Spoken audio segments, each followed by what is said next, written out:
think I'm just going to go ahead and get started. Hello, my name is Mbali. I am a Johannesburg-based creative hustler, I guess, and community builder, and also the founder of a community platform a hustle platform called I Know a Guy. I started I Know a Guy, I think in March 2015 or so, and it was a group at the time for myself and my friends to connect with each other and find the resources and skills that we needed. It all really began when I was sitting online and trying to find people and seeing that my friends for people to do various things. A makeup artist, or someone would post, hey, does anyone know a makeup artist? Or the company I'm working at needs a full-time PA or a plumber or whatever it is. And I would just, see, oh, cool, my friend needs this. I know a guy who can help, and kind of share it onto my profile and then tag the relevant people. Eventually, my Facebook profile became a little bit of a classifieds page. So I decided to take everyone off my profile and into a Facebook group where my friends and I would interact and marketplace on our own. From there, it grew organically, entirely by word of mouth, to a group that has now over 130,000 members. That's the one group. We've also expanded to see that there are other needs that people have that aren't entirely business or business or entrepreneurship really related, or business or skills related, let me rather say. Things like rentals or where do I hire a car, that kind of stuff. We decided to put those in another group called I Know a Place. You can do your shopping there, you can do whatever else you need, but I Know a Guy is mostly for the hustlers and for business. Yeah, so that's pretty much what it is. I'm here to chat with you guys today to let you know, to share what I think are some really good tips on how to find the best suppliers online. Before I get into that, I think it's really important to ensure that you know that you are ready to look for a supplier to get the person that you need. And in order to do so, you prepare. So say, for example, you need, it can be anything. You need a builder, you're building a back room. Okay, cool. You have no experience in building a back room, and you have no idea what things cost, but you need to get this thing done. There are some things that you need to do to make sure that you are ready before you go out and asking for quotes or asking for people to supply that information. First of all, and I'll do two examples. So that will be the building, and then I'll do one where someone needs to do a website for their catering company. So before, the catering company then the catering person would go, okay, cool, I need to do a website. Why do I need to do a website? And understand what it is, why you need a website. So I can have a platform, so I can collect signups, so I can have a mailing list, have those reasons why you want a website, outside of the fact of, everyone else needs a website and they say I need a website, so I'm getting a website. You need to know really and understand what it is that you do and don't need for your business.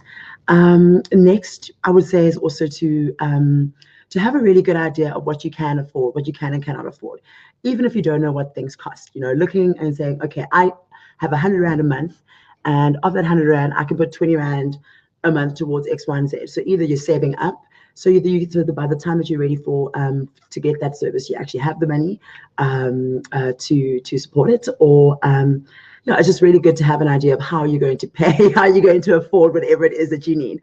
It's very, very important. And then, of course, it's the details around what it is that you need. Things like location, budgets, deliverables. What's key 2-3 things to you do you think are really important when measuring what it would take for you to feel satisfied with the job, with the interaction? So that would be how you prepare yourself to be a good client. Also, what's important is really having an understanding of what communication plan you'll have with your supplier as well. So if you are working with a graphic designer, cool. Let's check in once a week, or let's check in at this hour, or how we're going to manage and stay in touch with each other. I think a lot of communication is where a lot of kind of the connection falls apart. So it's really, really important to know to have a communication plan before you get into bed with anyone supplier wise. It also helps you really manage. It also helps with the ease of mind, and like it's easier to manage when you have a system in place for whatever it is. Some things, obviously, if you need a once-off thing, you obviously don't have to have this long-term plan if it's getting a tattoo at the tattoo parlor or whatever it is.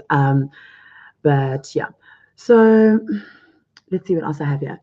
So now we're prepared and we're ready and we know what we want. We've got our guy who knows he wants a back room that has this many windows and a door like this, and we have our catering lady who knows, okay, I need a 3-page website because the first page I want it to be like to be a gallery where I can showcase all of my food. The next page can be my events calendar, whatever it is. I have an idea of what it is that I want. The catering lady has also gone and viewed websites that she really enjoys, and she knows what kind of style she's looking for. She has an idea, the colors and the schemes, so you've got to. It's really important that you are prepared as a client. So now we've got our clients, we've got our suppliers. What do we do with them? We've made sure that we've given as much clear information about what it is that we need, deliverables, location, budgets, communication plan, whatever it is. And everybody's happy with that. And now, how do I pick who it is? I think it's a big challenge on I Know a Guy. So I'll speak from first-hand experience, or just from my perspective. It's really, really interesting. Yeah. Because you'll get one person who puts up a post for a photographer, and the thread itself will have up to 200, 300 people commenting, and it's overwhelming just to be aware of that, outside of being the person that needs this help. So where do I begin with choosing and picking? For me, I would say the way that people communicate is very important. So within I Know a Guy, for example, when people reach out to me, I generally tend to prefer to communicate with the people who have follow the communication instructions. So if I have put the information there and my contact instructions and all of that, but you're commenting with your number, or you'll private message the person who's asking for this, or you know what I mean? You'll communicate. Some suppliers will communicate and say, hi, I'm interested. I think also suppliers listening, anyone listening there, I think it's also really important to be clear and to be thorough in your communication when you're looking for work as well. But we'll get into that a little bit later. So yeah, so now we're looking at how to pick suppliers. You're looking at the people who have the clearest communication, because off the bat you can understand each other, and that just makes for an easy project going forward. You ideally want to get 3 quotes to compare. So you'll look through the people that have submitted to you, and you get 3 quotes, and 3 quotes so you can get a good idea of just how different people price. Yeah, you'll have to look at the quotes. A thorough quote or a clear quote that really explains where the money, the budget will be spent is what you're looking for. And then, yeah, I'm going to pause a little bit in a sec to see if anyone has questions. Otherwise, if not, I'm just going to carry on. Okay. Hi, Danny. Thanks for streaming in. Thanks, Jerry. It's a pity about this wall behind me. There's a lot of really cool arts, but this is a business meeting. So here we are. Yeah, so I'm just going to carry on then. Thanks for the shout outs. I feel really cool. Yeah, so engaging your suppliers is really, really important. Thank you, Jay. Yeah, so finding those 3 quotes to compare. Something I've noticed in my experience in South Africa, finding suppliers online, offline, whatever it is quotes vary, man. Like you get someone coming in at super, super low, and someone coming in at ridiculous rates, and it's like, who do you know? Who do you choose? Definitely there is that the cheaper the product, you're probably going to expect a less quality thing, and it is true, especially when you're ordering wedding cakes. But also bearing in mind that the bakers, the chefs, the creatives, those people, they charge a rate which should be a fair rate, also because these things do cost money. Yeah, so having those 3 quotes to compare, or if you like, as many quotes as you are getting, just really read through them and see what it is. It's where the people you want to work with suppliers that give value adds, who can undersell you something that you're happy with, and then over deliver on that. Yeah. So then you find your suppliers. You've gone through all your quotes and you've decided you've picked one person, and you've got your communication plan, so you guys can problem solve anything as it goes along the way. And both parties need to come to the party with this. Yeah. And then the last thing really is around, oops, broke my pen, is around measurability. So this is the process at the end of the interactions where you are you're reviewing the end results. So now the guy with the who needed the house built, he's okay, cool, the bricks are awesome, the windows, I have the windows that I need, like the quality is in check, the project has been managed in X, Y, and Z way, and I'm very happy. And the lady with the website, okay, cool, I got my 3-pager, my logos, my CI, everything's in order, and we're happy. And she would measure the success of the website using analytics and tracking tools or whatever it is that she has agreed upon with this web designer. Yeah, and then what you need to do as well, I think when it comes to finding suppliers online, you do end up working with one and then you find another one for the same sort of purpose, but it really does help as well to be able to build your own supplier database. So yeah, having a list of at least like 3 reliable plumbers that you've sourced through this online process and curated these three plumbers, so that the next time you do have a brief, you can just mail that through to them directly or put it out, on whatever platform, and they'll be the first to be notified. Because relationship building and trust is essentially what it is that we're all looking for when it comes to growing ourselves and our businesses. Yeah. So that's pretty much what I have to say for now. I'll take another break to see if anyone has any questions.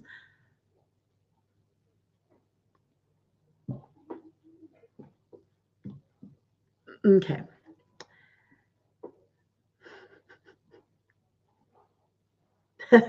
Thanks.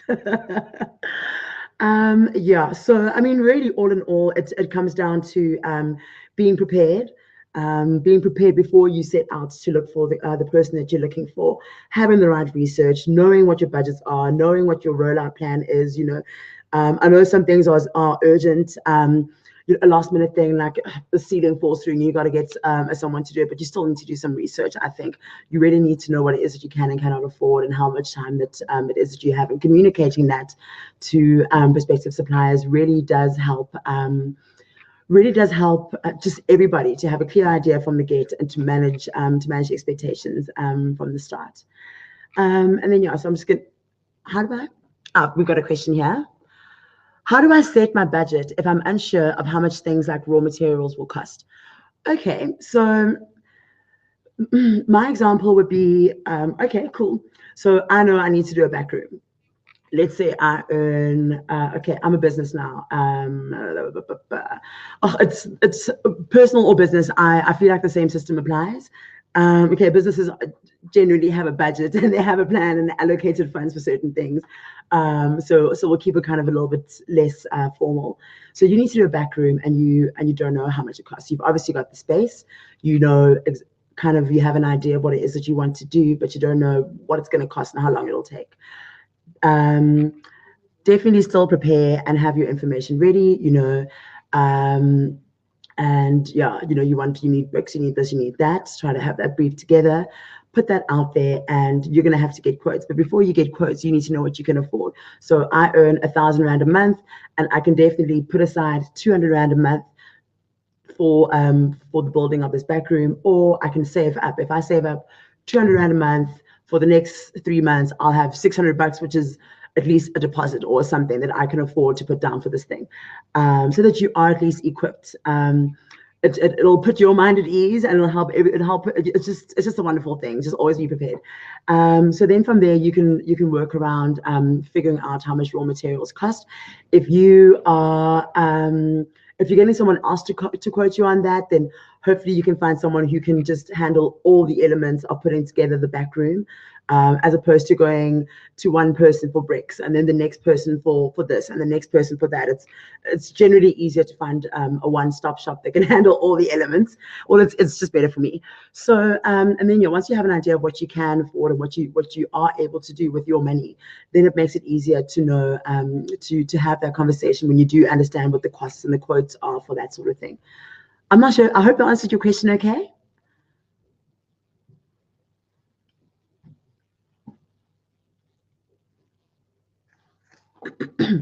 Yeah, but that is really, really important, because I think for myself personally, I'm always looking for suppliers of X, Y, and Z. I'm always looking for someone to do something, and I have zero idea of how much things cost. But I do know what it is that I have, and I do know what it is that I need. So I tend to go into conversations with that. So yeah, like I said, if I'm earning R1,000 a month, and I have like $200 budget per month, knowing for myself, like how much does it cost to get whatever done. Okay, cool, I can afford this amount of money every month, or I can save up to do this, or figuring out flexibility around that. I think but I think I don't know, I don't really I think I answered your question well. Okay, how do I get the supplier? How do I vet the supplier to ensure you don't get taken for a ride? Well, man, that is really difficult. There are no guarantees in life, but you can try your best. So I think also getting taken for, also why it's important to research and to know and to be prepared before you go out asking for help, is because the bliss of ignorance will allow people to take a lot of advantage of you. A key example would be something like getting a website done. Websites are overwhelming, and I'm in the space where I'm learning about apps and websites and all of that, and it's just a lot, not knowing what you need and what you don't need, but at least having an idea of, a front page of this, of that, and looking at other websites and knowing what it is that you not want, so you can speak that language to your supplier. Suppliers, yes, it is their job and they are professionals, but some people really just need to be communicated with and really explained. And as much as it's a tedious process, for the right supplier, I'm more than happy to sit down and walk the person through the whole process, so they have a full understanding of what it is that needs to be done and why it needs to be done in a certain way. It's, I think, preparation, you being prepared and knowing what it is that you want and knowing what you can afford, is the best way to start. And before you get to picking a supplier, you definitely have to have at least 3 quotes that you have compared and put a short list together and known and identified for yourself why you want that supplier. Is it because of the fact that they've worked with all of these clients? Have you checked their Facebook page for reviews? You get a lot of, there are some companies out there that are just massive looking, like phone companies that exist in South Africa, massive followings and likes and all of that, but the reviews are shocking, so so really looking and background checking your that's not complete intense CSI DNA testing type background checking, but definitely do your research. I think with online, with finding suppliers online, it's instant and it's quick and it's awesome, but you've got to take that pause moment to make sure that you know where you're putting your money, so that you can also so that you also just can rest easy that you've picked the right suppliers. Yeah, and that's also, once you've picked a supplier once, that's also what helps with having a supplier database, is when you've had that short list of prospective candidates that you've picked for the reasons that you have identified, that you can kind of work with them for different things going forward.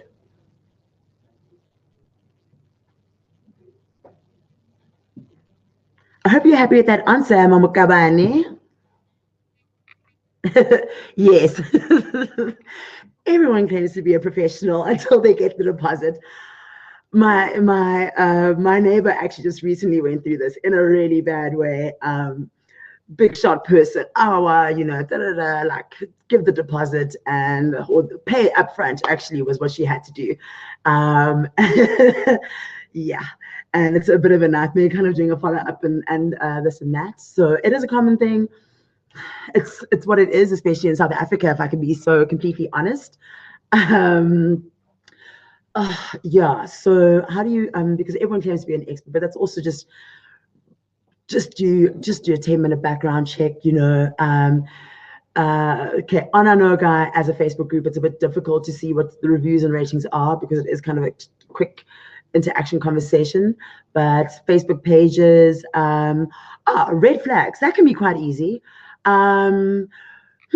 Red flags depends. I mean, if the more experience you have for trying to find specific suppliers, the more patterns and jargons and things you'll pick up, so you'll be able to pick up those red flags. I find, in my experience, I don't really know how to quantify this in the best way possible. Red flags, there are quite many, but you also need to check. I mean, for example, for me, a red flag would be someone who is contacting me to be a supplier, and the email, it's like HIE and just like this like horrific type of spelling and just not making sense and just kind of sloppy. And if we've agreed to work together and you said you're going to send me an invoice by the end of the day and it's 2 days later, to me, I'd rather work with a person who's on the ball. They've sent that email. It's usually, you'll find when you're putting out for a supplier online, it's the first group of people who immediately interact with you. Those people are generally completely OCD about timekeeping or about proficient and skilled in just executing and getting things done. So those people really, really excite me, and it's really exciting energy, and it also helps me stay in gear. So I like to roll with those kind of people. So a definite flag would be any kind of suppliers who drag their feet. I think also before you put money down, depending on what it is that you are briefing, I think your suppliers, the people who are sending your quotes, should at least give you a concept, a strategy, whatever it is, a rollout plan, whatever it is that you need, that you can see and be convinced of that these people actually are able to do this and that and the other. It's a bit of a combination. I think, like I said, it is really, really awesome that we can find anyone this instantly. But if it's your first time navigating the system, or whatever, like you really, or just in general, like you really, really, really need to take your time to vet your guys. Also, that's, I guess, why it's really awesome being in the Simply Biz space where I'm at, in this little office with the covered up art, is because they have a platform like that where you can actually see and engage and rate people as well. So at least there's a rating system that you can see and go, okay, cool, this person has worked with them, that person has worked with them, and they can vouch or not vouch for them. So when you are looking online, I definitely believe in going, depending on how much time that you have, go out and send your call out for people, being prepared. And then the red flags for me is just kind of communication. For me is key. I can't. I struggle with my own time management and like just with my own internal things, and for someone that I'm relying on to be to not be communicating with me or to not be updated, it doesn't work for me. So I would not want to work with a supplier like that, because it'll set me back in my own personal capacity. Other red flags, I don't know, man. It just depends what it is. A lot of people come in and a lot of shininess. Like you'll get, no offense, web people, web design people or whatever guys, out there. Trauma, a lot of people out there who will just kind of confuse you with a lot of technicalities and jargons and this and that, and this company's website and I did that person's website. First of all, you should definitely be checking the things that they are claiming, and if you want to, you're also allowed to say, hey, look, it's actually happened to me. I've referred an attorney for kind of to help out with immigration services and this and that, and she's also kind of gone off on her own to go, hey, look, now I've done this and that for Mbali, and friends of mine would contact me to go, hey, listen, there's an attorney who is saying that she has done X, Y, and Z stuff with you. Is this true? And I'll definitely go, absolutely, yeah. And then I feel at ease because I know my friend is making a really well-informed decision, because your money is very precious, especially when you're an entrepreneur, especially when you're a human being. Like, you should respect your money. So research. The flags to look out for, that's pretty much it that I can think of. And then definitely looking around things with deposits, like where's that deposit going? Like no one has to explain to you to the T like where that money is being spent, especially if you've agreed to pay them that amount of money, depending based on those deliverables. But I mean, deposit plans are also an option. So you can either do something that's 50% deposit upfront, and then for the next 3 months you can pay 10%, or for the next 5 months pay 10% off, or whatever it is, So having flexibility and which is also why it's really important to research and know what you can and cannot afford. If it's a once-off sum, that's great, but you also need to have an idea of where that's going to go out. Oh shucks, quite a few questions. Hello Peter, South African Services. Do we have our own platform? I mean, I've seen quite a few, 1 or 2 people using Hello Peter locally. I find South Africans, I mean, we complain. We can complain, like, that sort of thing, but we don't really ever kind of action much else. For example, even on Facebook alone, there's a lady who heads up a department here in South Africa, who works with SAPS and policymakers, and whenever you're reporting something or whatever it is, like, she's sitting there and liaising. We don't really apply that in the real world, and I suppose it's an accountability thing on both parts, whether you're the victim or not. Like, we just don't really bother with that sort of stuff. So I think a Hello Peter culture, personally, I'm not sure how I feel it works, but I do think definitely we should be giving feedback, and we should be giving ratings. Like, poor feedback sometimes isn't always a negative thing. Like, some people just aren't aware of the fact that they are terrible suppliers and that they could work on X, Y, and Z stuff. The intention can sometimes be there, but like mismatch. So, do we have our own platform? Yeah, there are 1 or 2 very kind of anonymous groups that I know of, or platforms that I know of, to report to report bad payers, to report companies doing unethical things, kind of. But I know they're trying to keep it anonymous, but I'll have a look, and I'm happy to share that with you.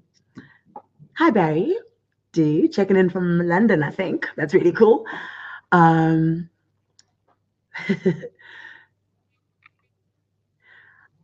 to see where. Oh, thank you. Great to see where I know guys gotten from a few hundred people to now. I think other red flags these days would be lack of a Facebook page for their business, missing a website, etc. I think Barry is dead right. Yeah, don't be giving money to people that you just have a WhatsApp number for.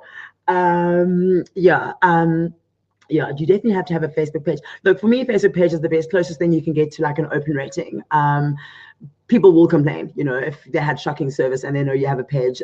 We see it with restaurant reviews or just product reviews and that kind of thing. So yeah, lack of Facebook page is one that could be quite concerning.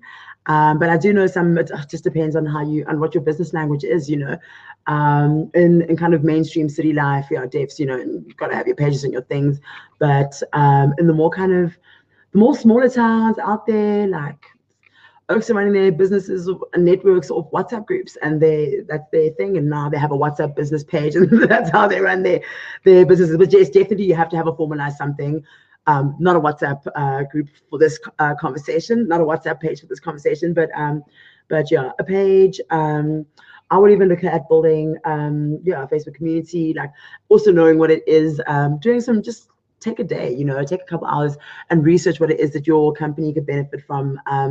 An example would be the catering lady, she's getting a website together, but does she need Facebook, Instagram, Twitter, what does she need Twitter for? She's getting a Twitter account, Facebook is the best kind of free version of a website that you can have, you can put all your business details in there, your contact details, your upcoming events or whatever it is, your specials, promotions, you can promote that, you can advertise your business into Facebook. So yeah, I think definitely you're right.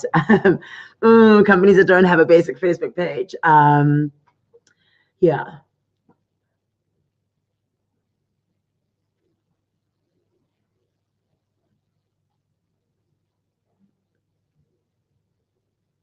I don't know. I'm thinking about this Hello Peter thing.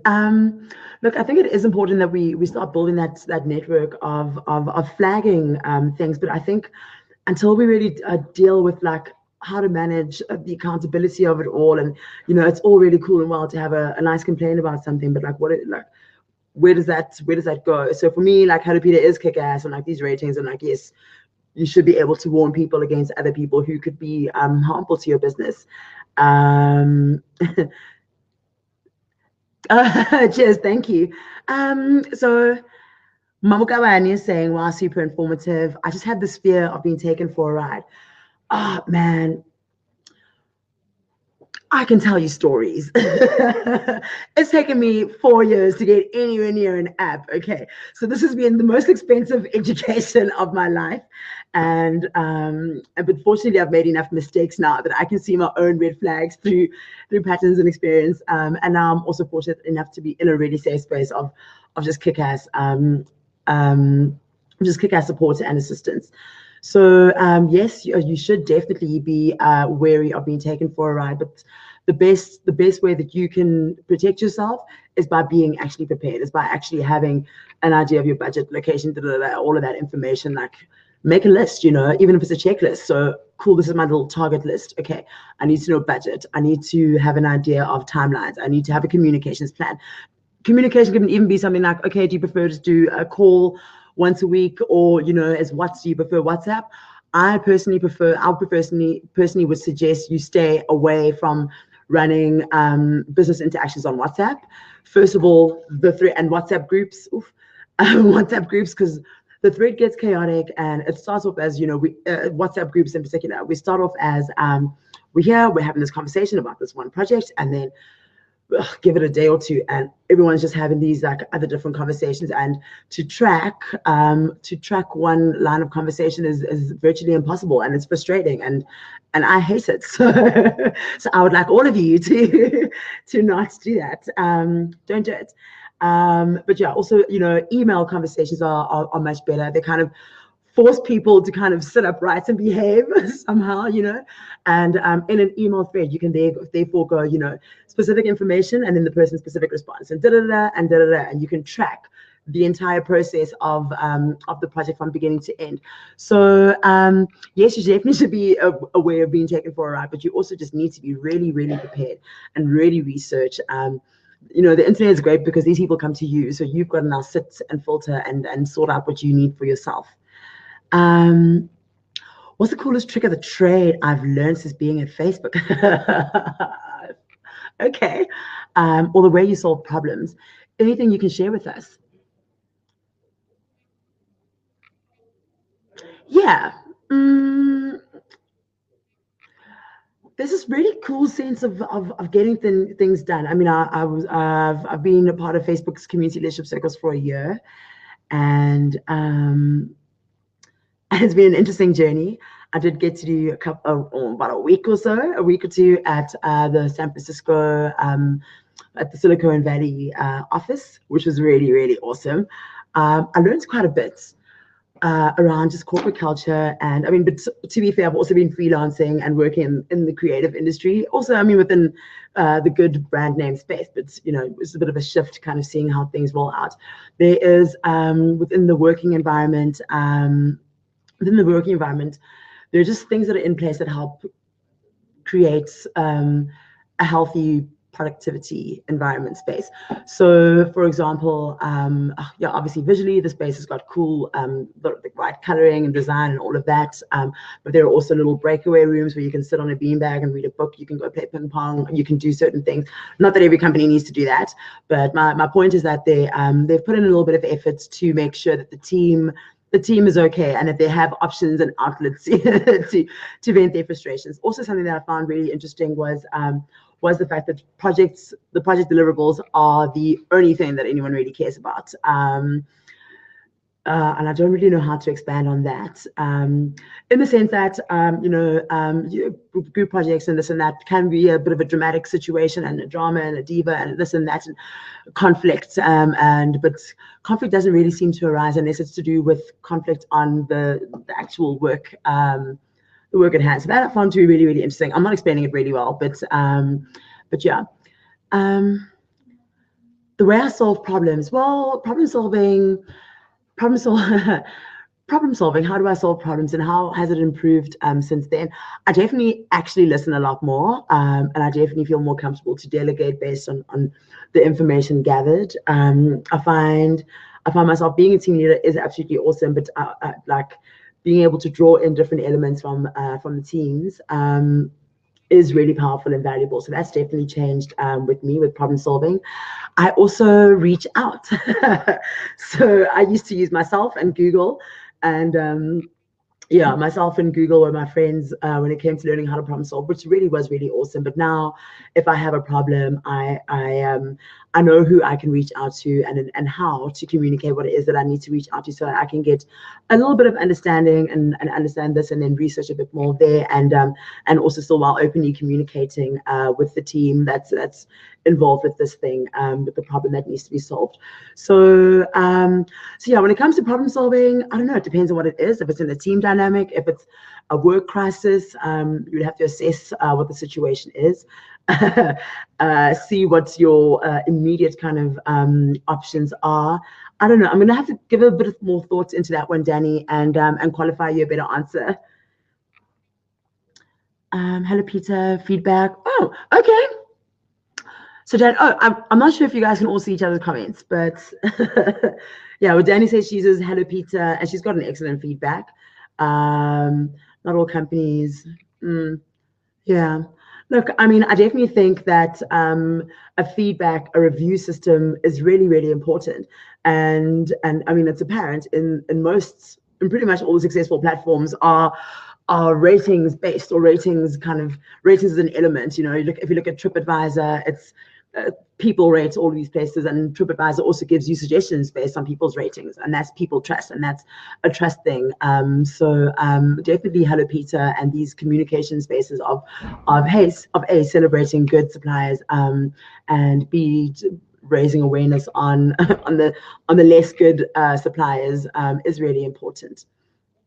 I don't know. I've never really bothered with a Hello Peter or anything like that, but it seems to work for others.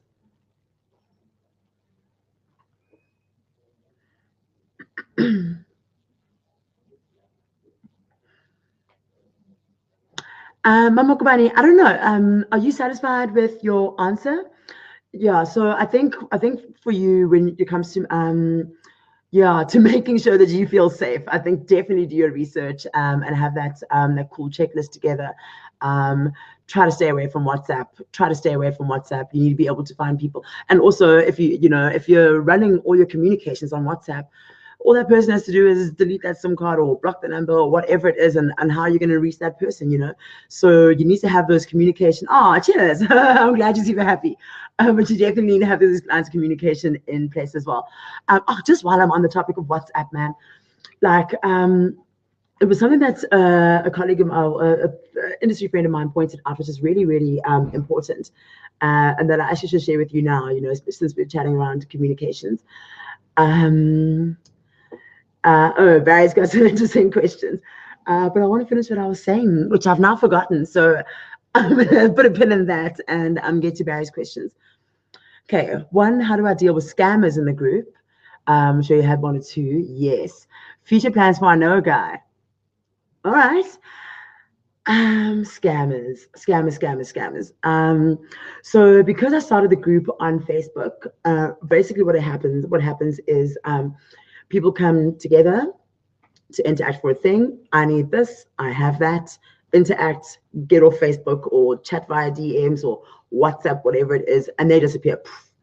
Every now and again, I'll get thank you so much, I got hired at this job for this thing that I found on No Guy, or hey, cool, I found the greatest whoever's. But yes, definitely, once in a while, we'll get someone who has had a horrible experience. Shucks, I wish I really knew how to guarantee that the world is a perfect place and a safe space for all of this, because it's also risk to I also find myself trying to figure out a way to navigate this for myself with any kind of suppliers, big names, small names, you name it. It's always a risk. But how to where's your question gone? How to deal with scammers in the group? Well, fortunately, because we have a wonderful support system, and I just have an awesome network of partners and support. We do liaise with Facebook, who has their own the policy guys, so we can help track down these guys.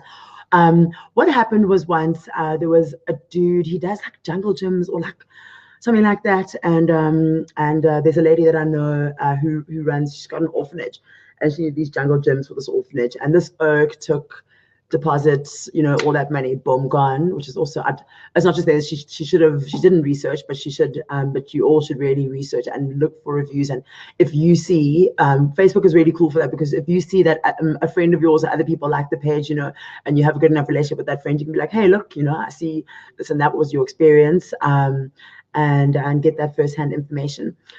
So yeah, so that person scammed. It's just, oh shame, like ran off with so much money. And so how we normally problem solve that is a really awesome dude, Victor, who helps me out kind of to navigate this legal space. And we encourage the people who've been scammed to follow the law enforcement routes, getting your case numbers or going to the small claims court or dealing with that sort of thing. I think also, like I keep saying, like with accountability, like my phone gets stolen today, like we normally just brush it off, and unless it's for insurance, if it's for insurance purposes, yeah, sure, I'll go to the police station, open that case. So that lack of accountability on all fronts has kind of left a bit of a really weird space, which makes it very difficult for me to now take responsibility for the interaction that did not happen.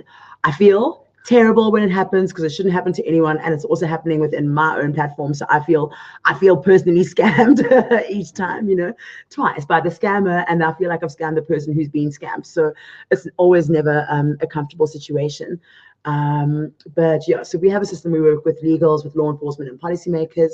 For the real hectic guys who are like, there are some people out there who are career scammers who are popular in many other different Facebook groups and this and that. But there also are networks and communities of for people like for myself and other community runners to connect and to warn each other about certain people. So we're always in constant communication with other people to keep an eye on certain people. Within our Know a Guy, I mean, we try our best to absolutely screen everybody, every single profile that goes in. Like, even if you look like you might be a bigot, like we'd rather just not take the risk of having you around and just kind of kick you out from the bat. I think out of the 130,000, we have about probably anything between 2,000 and 4,000 blocked people, I think. It's in the thousands of people that we've blocked over the years. And then the second question is, any future plans for I Know a Guy? Oh man, yes, definitely locking down this app thing. It's just a burden on my shoulders at the moment. Cool burden, but like still rolling out events calendar. I really want to get back into that. I have a team of really kick-ass volunteers, so I need to start building that economy for them as well. We're also collaborating with Facebook.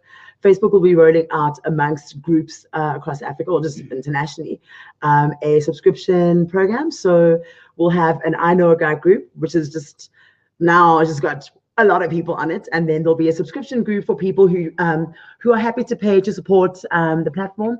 And obviously there you'll get a more niche kind of I Know a Guy experience with exclusive really cool and exclusive events and workshopping and skills and networking opportunities.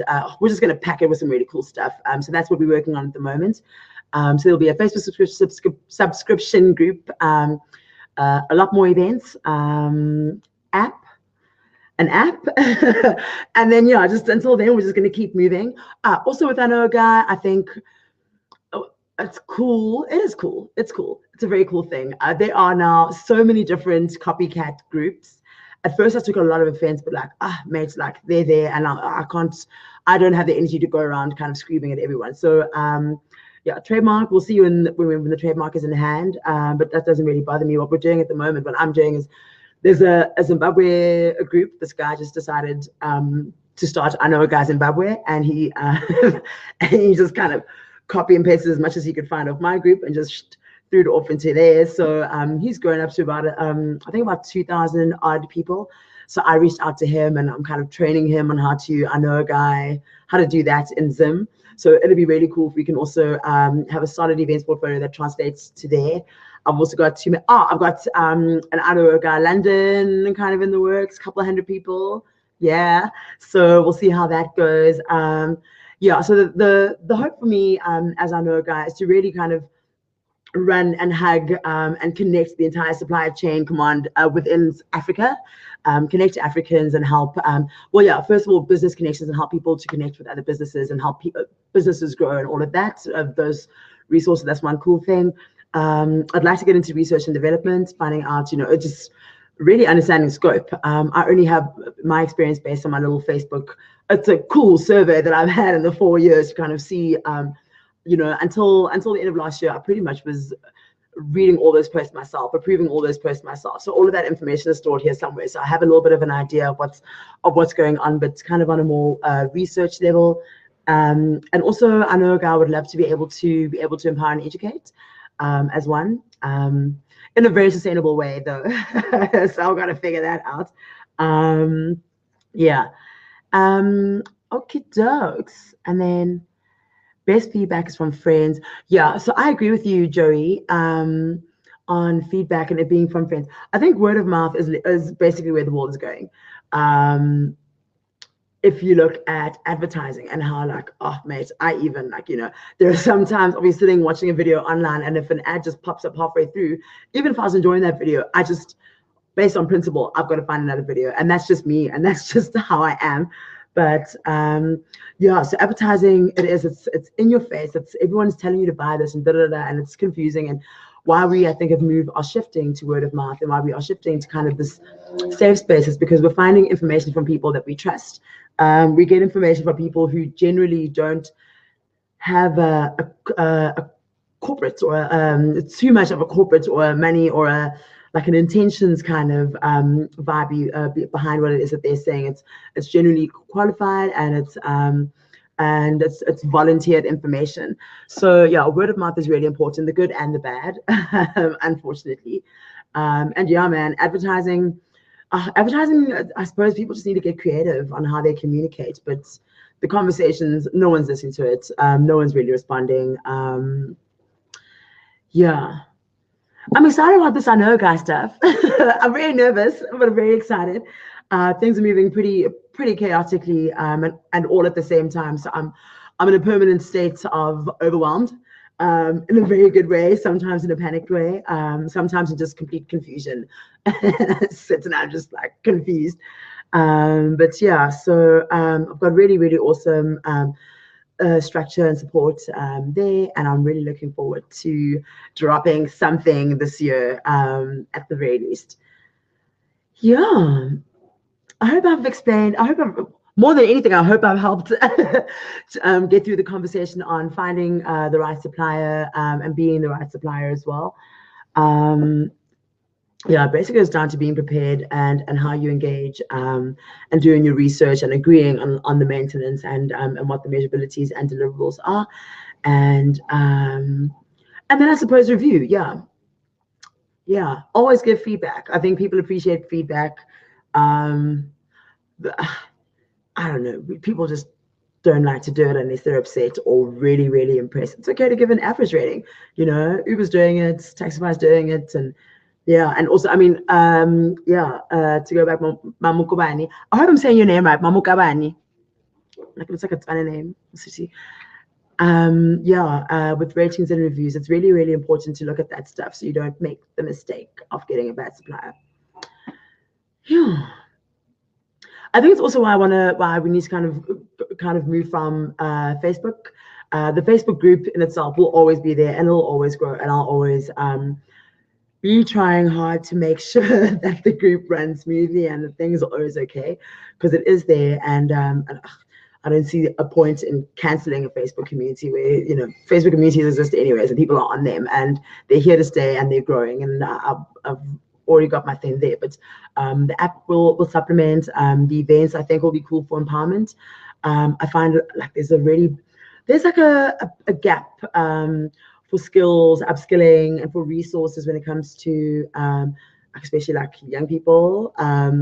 In my experience in tech, it's just in most spaces. So I want to be able to see if I can try contribute towards upskilling that. So at least, people have some cool skills. And can use my app and be good suppliers on I know, guys, already just for me. Don't embarrass me on the app. yeah, so that's pretty much it. I don't know if anyone has any questions before I give a bit of a wrap up. I'll give you guys a couple of seconds while I sip on this water.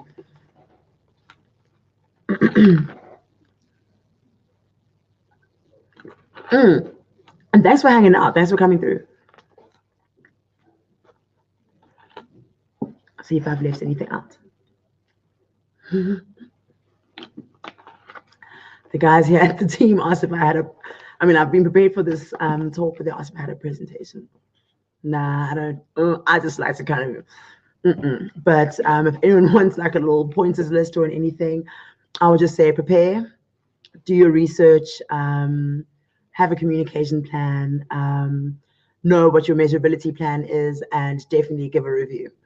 And also remember that, yes, we're worried about the supplier, but also we can also be really, really rough clients. And I think having this little checklist together will help you be a better client. Because if you're a horrible client, man, your supplier is definitely not going to be motivated to give you the best product or to give you the best quality things. So yeah, take care of that from the get. From the get, yeah. I really broke this pen. It's really broken. All right. Oops. Looks like that's about it. I see we have someone new that's just joined us. Hello, whoever you are. Mama Kobani, I'm glad that you're happy. Yeah, Barry, thanks for the questions. This I know guys journey has been it's been a colorful one, and I'm finally happy to be finally in a comfortable space where I can also just learn to let go and delegate and share that with others. That's been the biggest. It's such a simple thing to do, but like that's been the biggest hype for me. And so far so good, actually. So far so good. It's really I've also just been able to really very well curate and train the people that I need to do whatever it is that I need and while I'm learning. So yeah, I know. Okay. But yeah, thanks, Jerry. Yes, please. As soon as this app is ready or like an MVP, I'm gonna be hollering at you guys to just like fudge around on the app and give some good feedback, good or bad. Like, let's just chat and move on there. But yeah, you make a really good point, Joey, around the whole Hello Peter and reviewing system. I don't really know many South Africans that use it. But hey, I think maybe we should all just be using it or just create our own or just, even if it's on Facebook, guys, review, but not on that LinkedIn where you're just like endorsing people and just clicking buttons. Really give and qualify. Hi, Amy. Awesome. The T's and C's. Okay.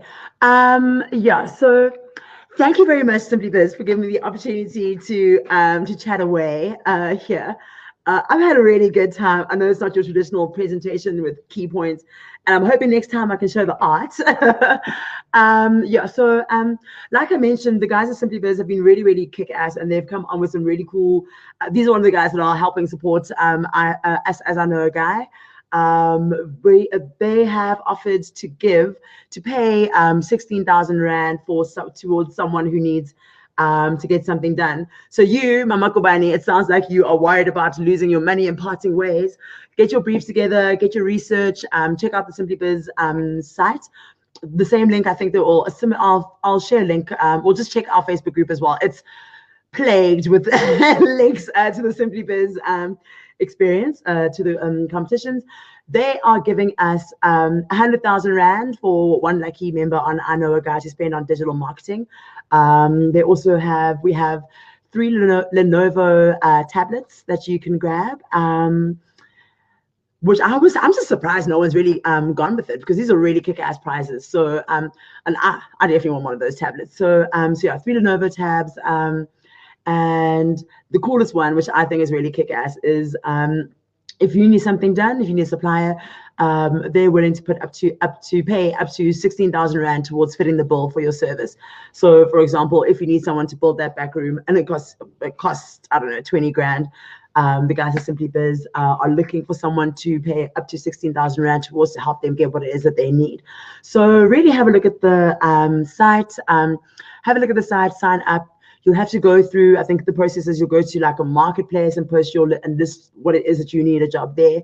Now that I've briefed you on how to do a wonderful request for brief for quotes, put out a beautiful brief onto that platform and show the guys at Simply Biz that that they should spend that money on you. And yeah. Yeah, also, yeah, definitely when it comes to quotes and all of that, when it comes to making sure that you have the right supplier, Emma just mentioned something really, really interesting and powerful. Do read the T's and C's that people put in with the quotes. Like, just make sure you're reading whatever it is that you're doing with regards to everything. Oh, yeah, Barry, I totally need a tester to break the app. Break it, smash it. Be that really annoying hyperactive kid with like just equipment in his hand that he doesn't need. Just, you know, let's bug fix whatever we can. Okay, maybe don't destroy the whole platform. That is not what I mean. I'm just saying, play around, guinea pig. Would love the feedback. I'm really, really happy with the team that we are working with. So, yeah. Thanks, guys. This is my first ever webinar, so I'm super excited to be here. The nerves have died down a little bit. But I'm super, super happy to, as you know, you can find me on Facebook or within the group. I definitely highly recommend you have a look at Simply Biz. They've come on board in a big way to help us as the I Know a Guy team of volunteers to sort out what it is that we need to sort out in order to make this a more productive and sustainable operation. And also they've been really kind to give us some really cool stuff that that we know that people in I Know a Guy need. So from the marketing to actually budget, because budget becomes a huge conversation when it comes to finding a supplier, to equipment, you know, tablets, you know, and hopefully some more stuff. Yeah, these webinars are free, so I'll be shouting about them a little bit more going forward. There's some really, really interesting and highly skilled people. I remember the last time they had this really incredible accountant, and she was here to give free advice. So really tell your friends about it. It's here, it's free, it's for you, and for me. Thanks, Danny. I hope to see you again each week. Yeah, next time I get to spam and ask all the questions. I'm super excited. Yeah. Yeah. I hope no one took offense that I didn't have this like keynote presentation. It's not my style. It's just not what I do, boo. And I just, yeah. But yeah, so thanks, guys. I'm super excited. I just want to go, yeah, make sure I haven't missed out on anything. How hilarious at the last few minutes of this whole presentation, and I would have missed something important. But I think we've covered the basics of everything. You really want to curate your relationships with any suppliers. Essentially what you want is to be able to have a supplier that you can build a relationship in the long term.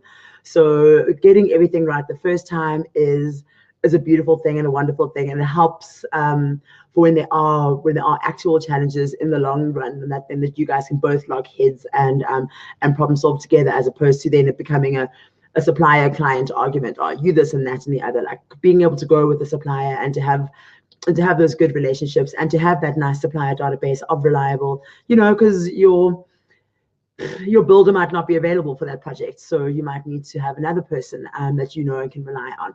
So yeah, that imparting is what I can definitely recommend you really think about, curating those relationships. Definitely there are online spaces where you can instantly find the suppliers that you need, but if you are very wary, you should definitely be doing your background checking and your researching and getting those comparative quotes. All right.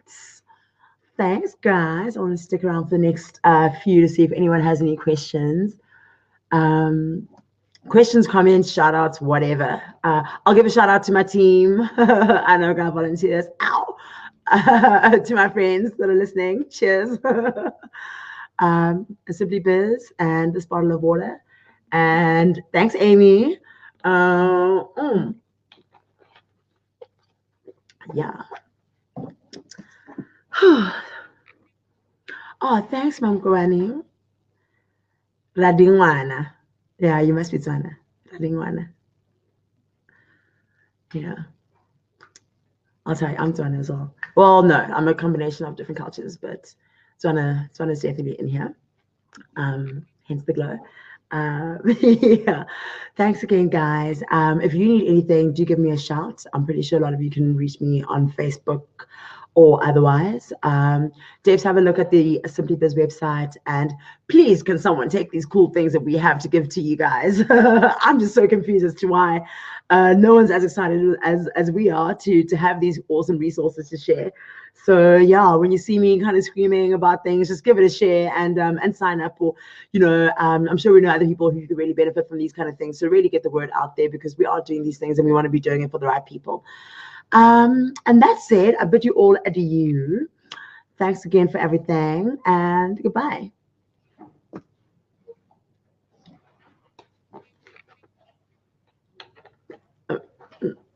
Okay, now it's 12 o'clock. But skipped 5 seconds early.